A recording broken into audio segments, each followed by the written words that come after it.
Assalamualaikum warahmatullahi wabarakatuh, sahabat beriman. Ibrahim bin Adham, ia dilahirkan di Balkh, sekarang Afghanistan. Memiliki nama lengkap Hazrat Sultan Ibrahim bin Adham bin Mansur al-Bakhi al-Ijli Abu Ishaq. Pada mulanya ia seorang raja, memiliki kerajaan besar. Meski sebagai raja, ia lebih memilih hidup zuhud dengan berkelana ke berbagai daerah daripada mengurusi kerajaan. Berikut kami kisahkan ketika malaikat berdebat karena doa Ibrahim bin Adham yang tidak lagi diterima. Namun sebelum lanjut, mari bersama tebarkan syiar Islam dengan klik tombol subscribe, like, and share untuk berbagi informasi bermanfaat. Amin ya rabbal alamin. Gelar sufi besar yang disandang bukan semata-mata melekat dari darah atau tahta keluarga.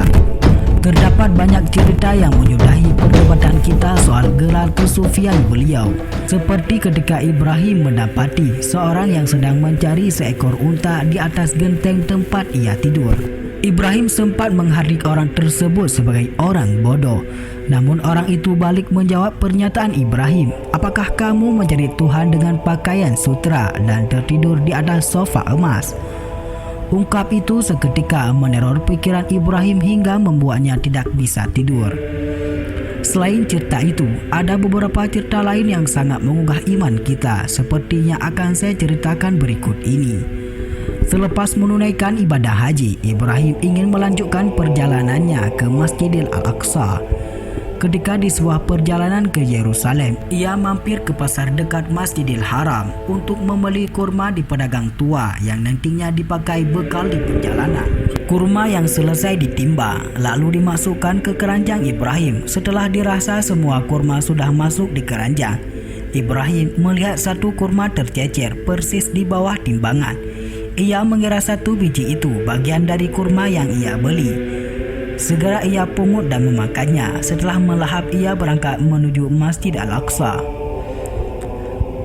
Selang 4 bulan kemudian, Ibrahim bin Adham tiba di Masjid Al-Aqsa.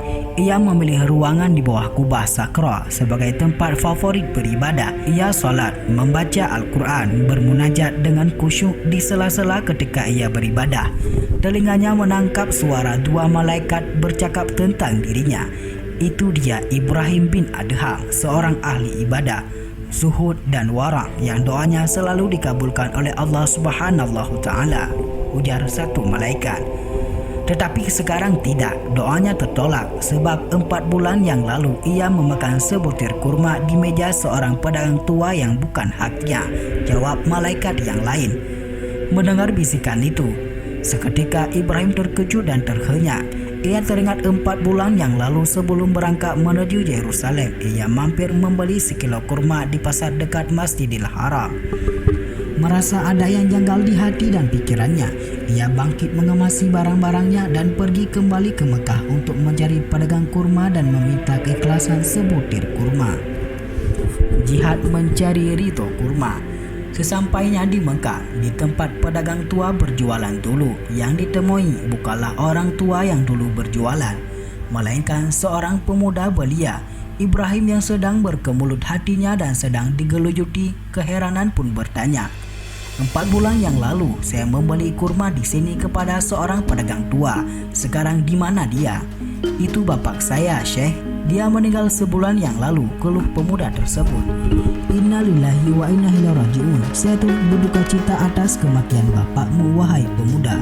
Kalau begitu, kepada siapa saya bisa meminta penghalalan?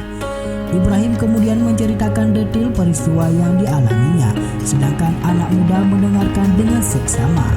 Nah, begitulah engkau sebagai ahli waris orang tua itu. Maukah engkau menghalalkan sebutir kurma milik ayahmu yang terlanjur kumakan tanpa izinnya? Kata Ibrahim bin Adham setelah bercerita. Bagi saya tidak masalah, saya halalkan. Tapi saya masih memiliki saudara yang jumlahnya 11 orang yang mempunyai hak waris yang sama dengan saya, ucap pemuda itu. Ibrahim yang bersikeras mendapatkan ridho atas sebutir kurma tersebut, meminta alamat masing-masing saudaranya. Di mana alamat-alamat saudaramu? Biar saya temui mereka satu persatu, pinta Ibrahim. Setelah menerima alamat, Ibrahim bin Adham kemudian masing-masing didatangi, mengetuk pintu dan ditemui tepat di depan rumah. Setelah seluruh keluarga itu telah menghalalkan sebutir kurma, Ibrahim pun lega. Dirasa semua permasalahan telah terselesaikan. Ibrahim kembali ke Masjid Al-Aqsa. Ia kembali menempuh 4 bulan perjalanan ke Masjid Al-Aqsa. Sesampainya di sana, ia memilih Kubah Sakhra sebagai tempat beribadah. Ia kembali bertaaruf kepada Allah dengan ritual salat, zikir dan munajat. Tidak menunggu lama, di sela-sela ia berdoa. Tiba-tiba Ibrahim mendengar 2 malaikat yang dulu sedang berdebat.